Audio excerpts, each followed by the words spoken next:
Welcome to today's video. I'm finally filming the girl talk Q&A or girly Q&A for you guys. It has been a long time. I finally have the time to film it. It has been a very busy last few weeks with school starting and stuff. I asked you guys on Instagram to ask me girly questions, and I'm gonna start with the first one. It's why do you not post on TikTok anymore? There's really no explanation. It's just me taking a break. That's pretty much it. For me, it's not a big deal to take a break off of social media if I need it, and just came to the point where I kind of wanted to do YouTube more, but at the same time I had TikTok, and it's kind of hard to post on both platforms, and I found myself scrolling too much on there to the point where I was not using my time wisely. So I knew I needed to take a break. It was just a very stressful and very busy time in my life, and I'm still off of TikTok. I'm not sure when I'll be back, but just taking this time to be with my family, soak up this very busy season that I'm in, because it's a new season, because school started and there's just so much going on, and we had summer. It was just a busy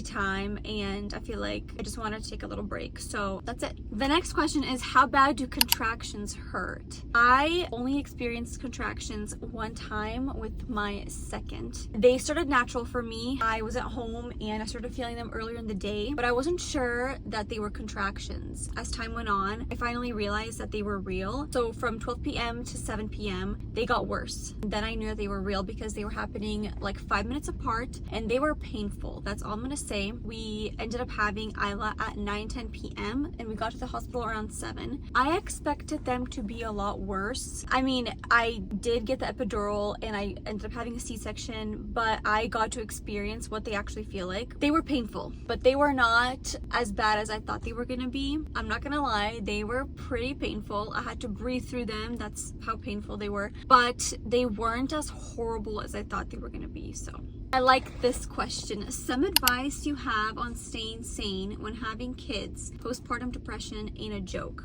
Honestly, I feel so bad if you've ever had to go through postpartum depression, and if you're currently going through postpartum depression, because I necessarily haven't ever gone through postpartum depression, but I've had the baby blues with my first baby. It is hard. I haven't, like I said, I haven't dealt with actual postpartum depression, thank God. I've never had to deal with that before, but I did go through a small period of baby blues, and it wasn't easy. But I say this so many times, and I'm gonna say it again, and my sister that's watching is gonna agree with me 100% on this. Get out of the house. When I had babies, I took them out of the house after I got past the recovery stage, past the healing process. Since I did have C-sections, I would go on car rides. If it wasn't every day, it was every other day. I would go on a drive, get my coffee, and then just keep driving. Literally keep driving while my baby slept in the car. I'm so happy that I had babies who liked their car seats and still do. I would literally just drive around until they slept. Get out of the house. It doesn't matter where you go, and continue to do it. Don't just do it when your baby is small. Do it as your baby grows, because then you're gonna be used to it. The baby is gonna be getting used to it. 3 kids later, I still get out of the house as often as I can, but I can't imagine just sitting at home. I feel like that actually very much helps you, no matter, you know, if you're going through something physically or mentally. That genuinely helps your mental health so much, especially when you have older kids. I have a 6-year-old now, and then I have a 4-year-old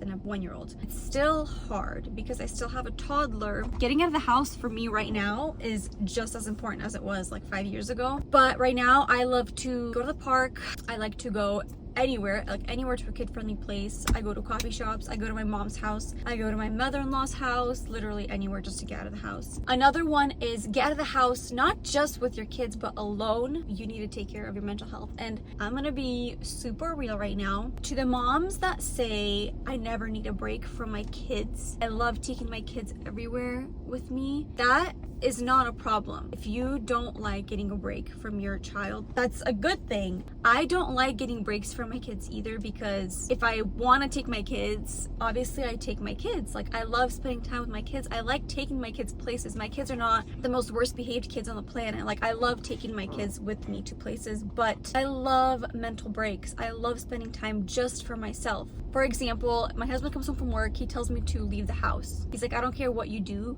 whatever, but just leave the house to get that mental break for yourself. So if your husband allows you to leave the house and go do whatever whenever you want. It doesn't matter where you go. Just sit in the parking lot with some lunch, watch a show, read your Bible, whatever it is you like to do. Go shopping, but just take some time for yourself. It helps so much, and you're gonna come home and you're gonna be in a such better mood. You're not gonna have a million thoughts running through your head. You're gonna be more calm, like your body language is gonna be different, like just everything, like your whole mood is gonna change. So that is one thing I'm big on, and I hope that if you're going through postpartum depression, or if you're going through a season in your life that is very difficult, I hope it gets better for you, because it's still hard right now for me, but it's definitely way easier than it was when I had newborns, because that's just a different era. My life is so much easier than it was without having newborns, but it's still hard for me. I'm a mom. I have 3 kids that depend on me. I have a husband that isn't home all the time. Like, he's not home 24/7. He works. I'm sure a lot of husbands work, but he doesn't have a stable 9-to-5 job where he comes home at the same time every single day. He works, and a lot of the times he's gone and he's not home for a week. I'm so used to that, and I'm so used to just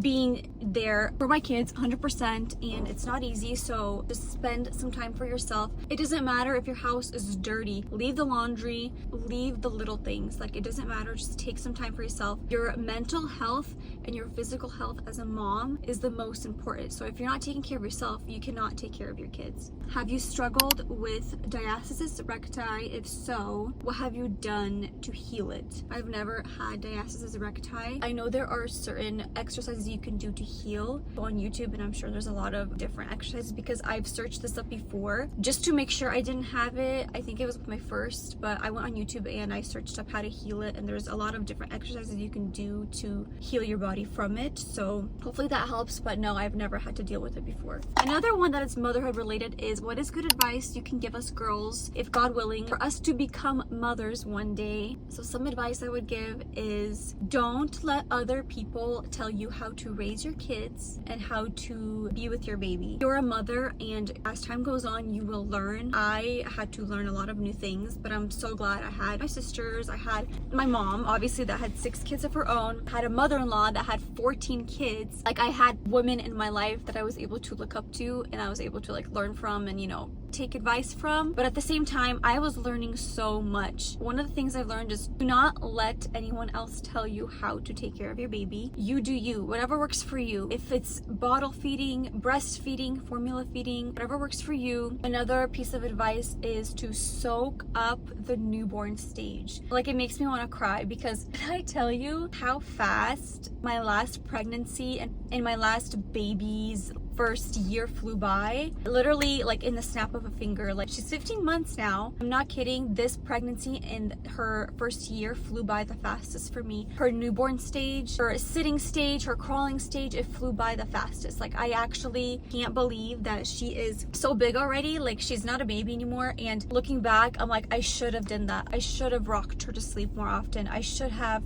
held her more often, let her fall asleep on me. Soak it up, because it literally flies by so fast. And especially with my firstborn, like, he's 6. He turned 6 like a week ago, and I cried the other day looking at baby photos of him, because I'm like, how? Like, I just had him. Soak up the baby stage as much as you can, because I promise you, you're gonna wish you did. Sleep when the baby's sleeping, especially if you have a newborn. Make sure you're resting when the baby's resting, especially like if you're pumping. I had to pump, and it was not easy. Just take the time to relax and rest your body, because that is number one, especially if you have a hard time recovering after having a baby. Take pictures of your bump. I wish I had more bump photos, but I don't have as many as I would like to, so I try to take as much as I can with my last pregnancy. But take those bump photos, because you're gonna miss your bump. I like this next one. What is one thing you wish people understood about you? So one thing that I wish people knew about me is how sarcastic I am. I feel like not a lot of people know that about me, and if you do, then you do, but I feel like not a lot of people know that I'm very sarcastic. I don't know who I get it from.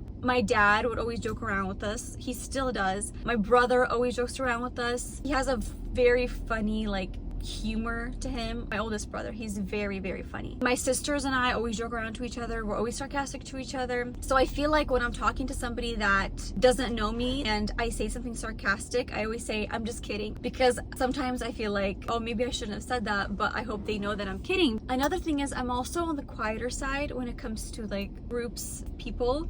I do love to talk, but I'm also kind of shy when it comes to certain things and more quiet when it comes to certain things. But once you get to know me and once you kind of get a good conversation going with me, I'm pretty sarcastic. So another thing is I'm very humble. When I hear rumors or when I hear people talking about other people or drama or whatever, like if I hear something, I'm always trying to reverse the situation first. Like for example, I heard this rumor, oh, did you hear they broke up, blah, blah, blah. And then my first initial thought is, oh, well, what if there's more to the story? Like what if that's not true? I'm always trying to tell the other person, oh, let's not judge them. Like what if they're going through a hard time? Like what if they're dealing with something? I'm always trying to kind of reverse like the situation, no matter like if it's real or if it's true or if it's not true. I always like to do things on my own. Like I'll rarely ask for help unless I really, really need it. I like to do things on my own. And if someone offers me like, oh, like I'll watch your kids or, you know, go do this or do that like for yourself, and I'm always like, no, it's fine. Yeah, you know,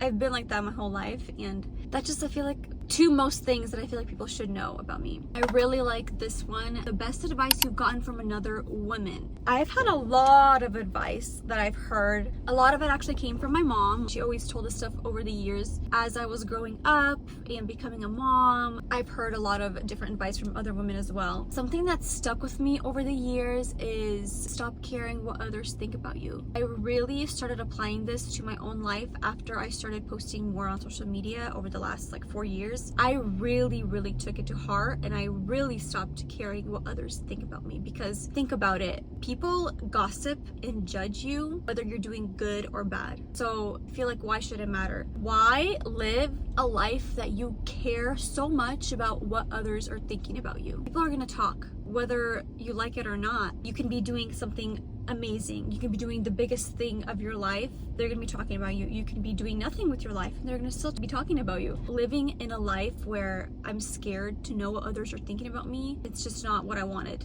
I'm like, I don't care like what others are saying about me. Like I'm gonna keep doing me and keep being me, because life is so short. Life is so fragile, and it's like, why would I care what others are saying about me? Like why would I care if they're judging me or not? I just want to be my own person and do my own thing. Some of the things that my mom has told us over the years, my mom has Snapchat. First of all, my mom has Snapchat, and my mom talks to me every single day. She talks to me, just to me, to my own personal Snapchat, and then we have like a sister's Snapchat that she always talks to. And even in a regular conversation, she always gives life advice, like all the time. I don't apply it to my life right away, but then when I look back and remember, I'm like, wow, she's always giving us advice. Like she's always saying things to us to make our lives better. One of the things that stuck over the years is she would always say to take care of yourself, not only your like physical body, but your mental body, to treasure your mental health and to treasure your physical health. She also would say, don't pay attention to what others are saying about you. Pretty much let it go in through one ear and out the other. Don't take it to heart too much about what others are thinking about you and what they're saying about you. Just don't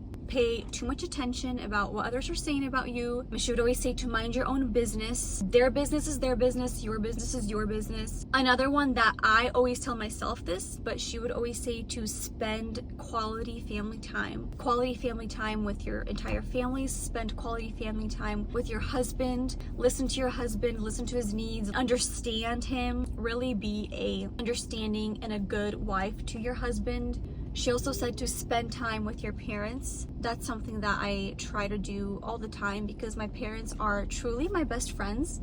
The relationship I have with my parents, can't describe it, because it's the most like sweetest and amazing relationship that I want to have with my own kids. I love the fact that I can joke around with them. Like it's just such a different relationship. And I always remember the relationship I had with my grandma. She passed away a few years ago, but we had such a joking relationship, and she knew we were joking and we knew she's joking, and that's like the relationship that I kind of have with my parents. I just love my parents so much. She always says spend time with your parents, which is what I try to do, but I'm just taking that to heart too and trying to remember to spend time with them, because the years are so short and we only have so much time with them left. So there's so much other advice that I've gotten, but that's just kind of what I can think of right now from the top of my head. Another one is, what is your go-to mom hack that actually works? And this might sound very corny, But what actually I've noticed works, I've been doing this for like the last year probably, but countdowns when it comes to having my kids like listen to me. For example, I ask them to clean up their playroom, or I ask them to bring me something from upstairs. If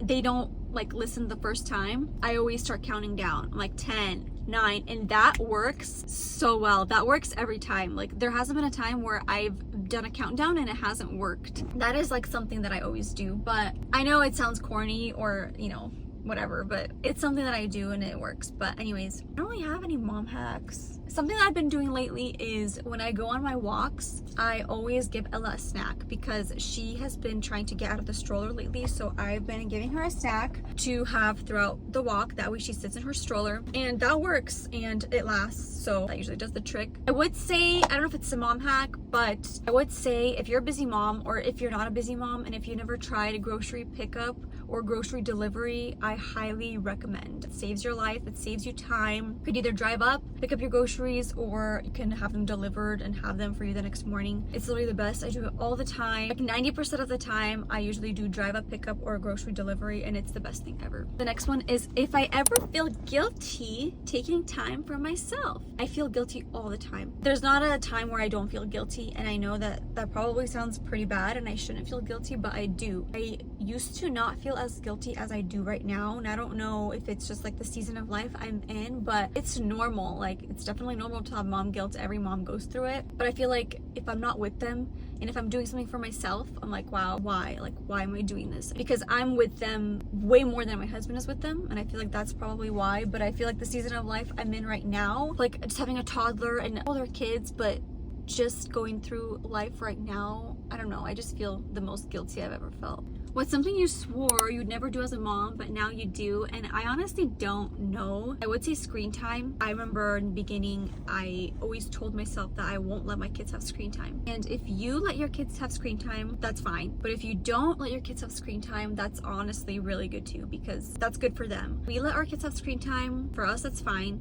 Obviously, we turn on what we allow them to watch, and we watch what they watch. We let the kids have screen time, and I feel like that's fine. That's fine as long as there's a limit. But yeah, I feel like that is one thing that I always told myself I wouldn't do, but here I am doing it, and that's fine. The next one is what helps you stay confident. I lack confidence all the time. I'm not that confident. I feel like I just talk myself up, but I start bringing myself down. Like when I start comparing, okay, how about this? I say comparison. When I compare myself to other people, I'm always kind of like checking myself. I'm always like, why am I comparing myself to that person? Just be confident in who you are. I just kind of tell myself that, like obviously in my mind, but I'm like, stop comparing yourself to other people, because when I do compare myself to other people, that's kind of when I have like a reality check, and I'm like, why am I comparing myself to that person? Kind of having that thought in the back of your head helps. Another one that helps is when I talk down on my body, because obviously there's certain things on my body that I don't like, and I'm sure I'm not the only person, especially once you become a mom, and if you know, you know. When I look in the mirror and I'm like, I really don't like that about myself, and there are things that I haven't liked about myself ever since I was a little girl, but even after becoming a mom, especially after becoming a mom, whenever I look in the mirror and I say, oh, I don't like that about my body, always remember the place in the Bible where it talks about how we're made in God's image,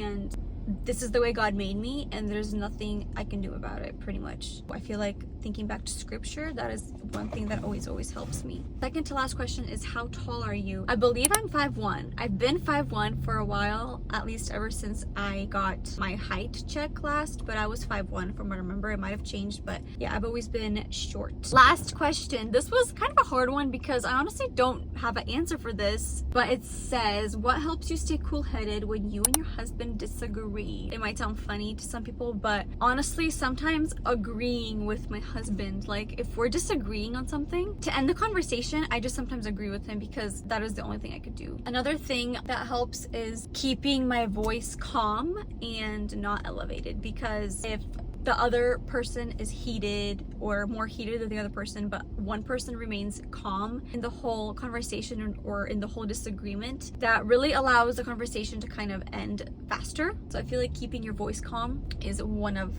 the other things. Argument is an argument, and when we disagree, it's kind of hard to stay cool-headed But like I said, sometimes agreeing with him, I mean, even if you don't agree with him in the long run, you can agree with him, but then you can talk about it later about why you disagree. But the other big thing is obviously keeping your voice calm. Thank you so much for all the questions that were asked, and anyways, that is it. I'll see you guys in the next video.